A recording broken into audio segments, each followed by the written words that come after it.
Bapak Ibu Saudara sekalian, kembali selamat pagi. Namo Sang Hyang Adibudaya, Namo Buddhaya, Raja Amitovo.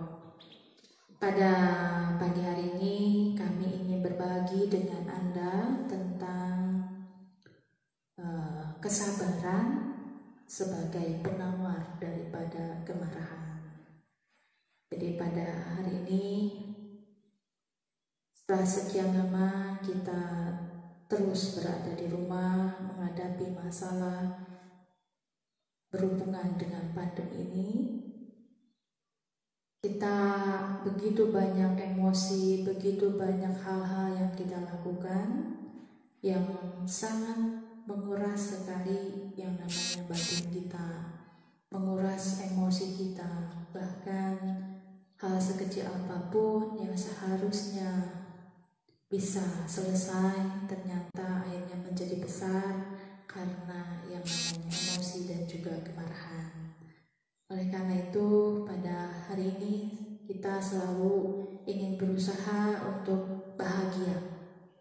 Setiap orang, bahkan setiap makhluk pasti menginginkan yang namanya bahagia. Dan ketika bahagia, apa sih yang harus dilakukan untuk mendapatkan kebahagiaan tersebut? Maka semua makhluk berlomba-lomba berusaha untuk melakukan yang namanya kebajikan. Dan kami rasa Bapak Ibu Saudara sekalian yang ada di rumah pasti sudah berlomba-lomba melakukan kebajikan. Sudah begitu banyak kebajikan yang Anda lakukan. Namun seringkali ketika begitu banyak kebajikan dan ketika kita ingin berbagi kebajikan kita dengan semua makhluk, kadang-kala kita tidak bisa memperlihatkan hasil dari kebajikan yang telah kita lakukan sebelumnya. Anda berbuat kebajikan, maka hasilnya adalah bahagia. Tapi kenapa seringkali kita merasa tidak bahagia? Masih merasa stres, masih merasa galau, masih merasa gelisah, masih merasa kok kayaknya sia-sia saja saya berbuat baik. Ada berkeluh kesah seperti itu. Ini semua disebabkan oleh satu hal, yaitu sesuatu yang merusak kebajikan yang telah kita lakukan. Dan apakah perusak ini? Penghancur ini adalah salah satunya kemarahan. Dan ini yang sering kali kita lakukan, yaitu marah. Ketika hal sesuatu kecil saja tidak enak dipandang di mata kita, langsung emosi kita naik dan kemudian kita menjadi marah. Inilah yang menyebabkan hasil yang seharusnya kita rasakan adalah bahagia, akhirnya menjadi tidak bahagia akibat dari kemarahan tersebut. Apa yang kita lakukan adalah karma. Hukum karma adalah hukum sebab akibat. Ada sebab maka ada akibat. Dan akibat dari apa yang telah kita lakukan itu ada tiga macam. Yang pertama adalah akibatnya atau buah karmanya, yaitu matang sepenuhnya. Yang kedua adalah sesuai dengan penyebabnya. Jadi akibat yang sesuai dengan penyebabnya. Dan yang ketiga adalah akibat yang menentukan lingkungan kita dilahirkan. Kita selalu berharap semoga kehidupan kita, kelahiran kita berikutnya adalah kelahiran yang berbahagia. Maka ketika kita menginginkan kelahiran yang bahagia berikutnya, maka yang kita lakukan sekarang adalah melakukan kebajikan dan kebajikan. Dan namun karena akibat itu tadi dikatakan yang pertama adalah matang sepenuhnya, kemudian yang kedua sesuai dengan penyebabnya, dan yang ketiga adalah menentukan lingkungan, maka kemarahan atau karma penghambat, karma penghancur, karma penghancur yang disebut dengan kemarahan ini akan menghancurkan akibat yang matang sepenuhnya. Ketika Anda berbuat kebajikan, maka kebahagiaan yang Anda rasakan. Tetapi ketika Anda muncul di saat-saat akibat ini belum muncul, tiba-tiba muncul kemarahan, maka akibat yang kita lakukan itu tidak matang sepenuhnya. Ya, jadi kalau bikin kue itu batang, atau kalau seperti kita menanam benih, nah kita nanamnya bukan di ladang yang subur, atau kita nanamnya di yang tandus, kurangnya pupuk, kurangnya udaranya yang tidak sesuai, akhirnya tidak matang. Yang seharusnya misalnya buah mangga bisa matang 5 tahun, tiba-tiba udah 6 tahun, 7 tahun udah matang-matang. Inilah yang menyebabkan tidak matang sepenuhnya. Faktor yang menentukan adalah yaitu ternyata ada penghancur. Penghancurnya itu adalah kemarahan. Oleh karena itu Bapak Ibu, saudara sekalian, begitu besarnya pengaruh daripada kemarahan ini. Kemarahan ini begitu sangat-sangat menghancurkan. Maka ketika kita lihat bahwa seringkali kita berbuat kebajikan sehingga kita pernah menolong seseorang, ya. Menolong seseorang untuk misalnya ada seseorang yang begitu kesusahan, kemudian kita menolongnya dari segi keuangan atau dari apapun. Ketika kita menolongnya, akhirnya membuat suatu jalinan persaudaraan yang tadinya teman, akhirnya bisa jadi saudara. Merasa, oh ya, kamu adalah keluargaku karena kamu begitu baik padaku. Tapi hanya karena kemarahan, hanya sedikit saja kemarahan, akhirnya suatu hubungan yang sudah baik akhirnya bisa putus. Kamu bukan saudaraku, kamu musuhku. Yang tadinya saudara akhirnya berubah menjadi musuh, hanya karena satu amarah. Kita tidak bisa mengendalikan kemarahan kita. Kita tidak bisa bersabar untuk sedikit saja, untuk tidak menahan, untuk jangan sampai emosi kita keluar. Sehingga ketika hubungan menjadi putus, kemudian kita merasa menjadi terus marah yang tidak berkelanjutan, terus emosi, akhirnya terus ngedumel, udah ngedumel, akhirnya batinnya tidak tenang. Batinnya yang seharusnya bahagia bisa damai, akhirnya tidak tenang. Setelah tidak tenang, akhirnya ketika Anda malam, Anda bilang Anda stres, susah tidur, gak bisa tidur, gelisah, ujung-ujungnya jadi insomnia.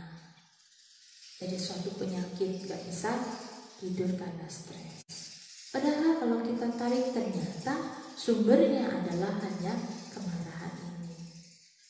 Maka seorang guru besar Santidewa pernah mengatakan bahwa kejahatan terbesar di dunia ini adalah kemarahan.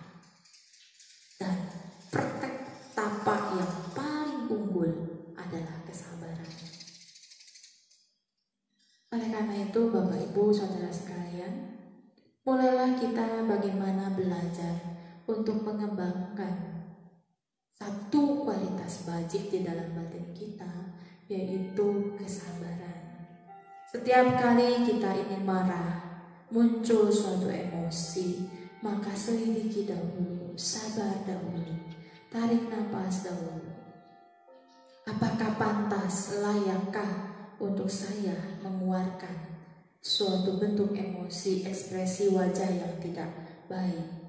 Atau pantaskah saya mengeluarkan kata-kata yang lebih dengan intonasi yang tinggi? Pantaskah saya untuk mengeluarkan kata-kata yang tidak baik, yang tidak enak didengar terhadap orang yang akan kita berikan, limpahkan amarah kepada mereka? Maka ketika kita merenung kembali, merenung ke dalam batin kita, jikalau memang pantas, maka itu bisa dilakukan. Tetapi yang namanya amarah tidak pernah dikatakan pantas untuk dikeluarkan.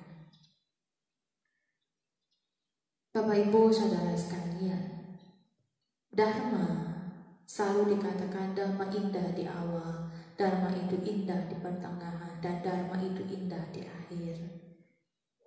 Apakah sudahkah Anda mempraktekkan itu semua? Sudahkah Anda merasakan bahwa betul Dharma itu indah di awal, indah di pertengahan, indah di akhir?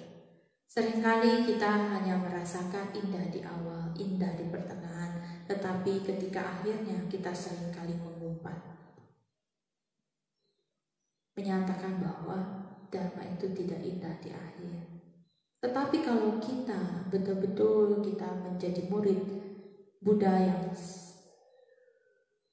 seorang yang betul-betul mempraktekkan, seorang praktisi, karena yang dibutuhkan saat ini bukan sekedar teori, apalagi di zaman sekarang ini. Teori itu udah semua di mana-mana sudah menguatkan teori. Tetapi sekarang adalah waktunya bagi kita untuk praktek. Praktek bagaimana kita mau aplikasikan setiap dharma yang sudah dipelajari, dipahami. Maka di dalam Buddhis selalu dikatakan untuk kita merenung, belajar untuk merenung, bukan hanya sekedar langsung satu teori diterima langsung diaplikasikan tanpa pernah memahaminya, sehingga akhirnya salah kaprah dan ujung-ujungnya Dharma tidak indah pada akhirnya. Ketika kita mulai belajar untuk merenung ke dalam batin kita, maka kita akan menemukan bahwa Dharma indah pada awal, pertengahan, dan akhir.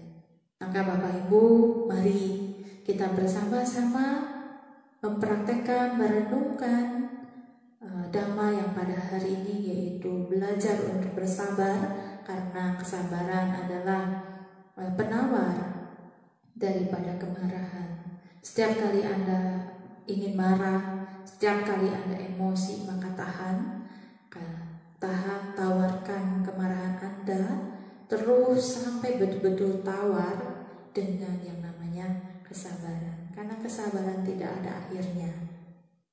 Kesabaran adalah praktek tapa brata yang sangat-sangat unggul. Belajarlah untuk sabar menghadapi segala apapun.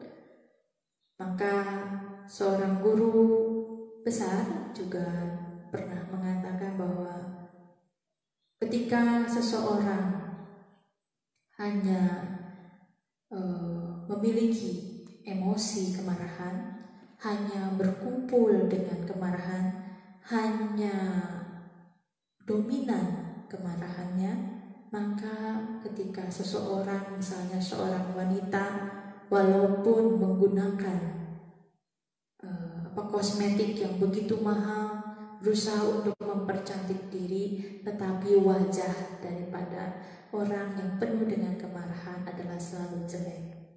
Dan ada lagi dikatakan bahwa semahal apapun tempat tidur yang kita miliki, ranjang yang kita miliki yang begitu empuk, mahal, harganya begitu mahal sekali, berbahan dengan kualitas yang sangat bagus, tetapi ketika kita dipenuhi, batin kita dipenuhi dengan yang namanya kemarahan, maka kita tidak bisa merasakan yang namanya rasa nyaman, tidur yang nyenyak, di ranjang yang begitu enak, di ranjang yang begitu bagus. Oleh karena itu, kita tahu sebab daripada kemarahan begitu buruk sekali, sangat-sangat berat sekali akibatnya. Oleh karena itu, mari Bapak Ibu Saudara sekalian kembali bersama-sama kita mewujudkan kualitas-kualitas bajik yang ada di dalam diri kita dengan mengembangkan kesabaran, dengan mengembangkan welas asih, dengan membangkitkan bodhicitta yang seperti yang di awal kita bersama-sama membangkitkan bodhicitta kita, batin welas asih, memandang semua makhluk adalah orang-orang yang terkasih, orang-orang yang kita sayangi, layaknya seperti ayah dan ibu kita. Dengan seperti itu, dengan terus bersabar, Kami yakin Bapak Ibu semua dapat mengendalikan kemarahan. Maka kebahagiaan yang sejati bisa Anda miliki. Seperti yang selalu diungkapkan, sebuah dedikasi, sebuah aspirasi untuk para umat Buddha semua selalu mengatakan semoga semua makhluk hidup berbahagia. Itu dapat kita realisasikan berawal kebahagiaan dari diri kita sendiri. Oke, terima kasih Bapak Ibu. Kembali teruslah sabar, teruslah memiliki kesabaran, dan tawarkan terus kemarahan dengan kesabaran Anda. Terima kasih, selamat pagi. Namo Sang Hyang Adi Budaya, Namo Buddhaya.